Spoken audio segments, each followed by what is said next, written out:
ಈ ಮುಖ್ಯಮಂತ್ರಿಗಳ ಬಗ್ಗೆ ಯಾಕೆಂದರೆ ನಾನು ಅವರ ಹೆಸರು ಹೇಳೋದಕ್ಕೂ ಕೂಡ ಈ ಸದನದಲ್ಲಿ ಅರ್ಹತೆ ಇರೋದಿಲ್ಲ.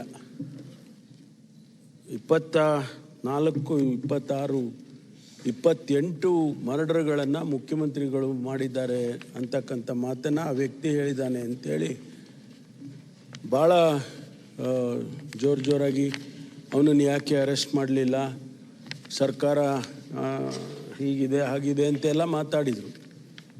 ಒಂದು ಸದನಕ್ಕೆ ಒಂದು ಮಾಹಿತಿ ಏನಂದರೆ, ಆ ವ್ಯಕ್ತಿ ಮಾತನಾಡಿರ್ತಕ್ಕಂಥದ್ದು ಮೇ 27, 2023. ಈಗ ಮಾತಾಡಿಲ್ಲ ಅವನು.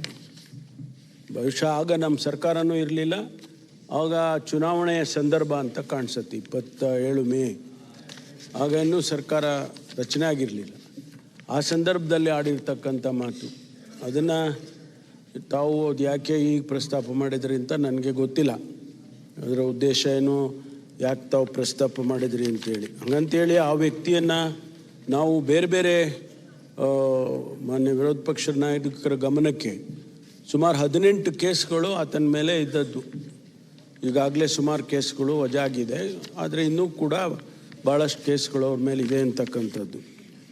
ಅವ್ರ ಮೇಲೆ ಕ್ರಮ ತಗೊಳ್ಳೋದ್ರ ಬಗ್ಗೆ ಯಾವುದೇ ಕಾಂಪ್ರಮೈಸ್ ಇಲ್ಲ. ಅವ್ರ ಮೇಲೆ ಏನು ಕಾನೂನು ಪ್ರಕಾರ ಸೂಕ್ತವಾದ ಕ್ರಮ ತಗೋಬೇಕೋ ಮುಲಾಜಿಲ್ಲದೆ ನಿರ್ದಾಕ್ಷಿಣ್ಯವಾಗಿ ಕ್ರಮವನ್ನು ತೆಗೆದುಕೊಳ್ತೇವೆ.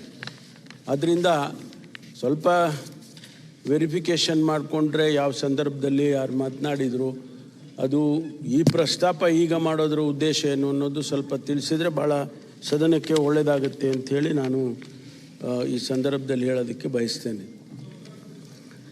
ಅಲ್ಲ ಸರ್, 25 ವರ್ಷದ ಹಿಂದೆ ಅಲ್ಲಿ ಕೊಲೆ ಮಾಡಿ ಊತ ಹಾಕಿದ್ದಾರೆ ಅಂತ ಆತ ಮಾತಾಡಿದ್ದಾನೆ. ಅದನ್ನ ಈ ಸರ್ಕಾರ ತೆಗೆದುಕೊಂಡು ಈಗ ಅವ್ರು 25 ವರ್ಷದಿಂದ ಹೇಳಿರೋದನ್ನ ಮಾಡಿರೋದನ್ನ ಈಗ ಮಾತಾಡ್ತಾನೆ.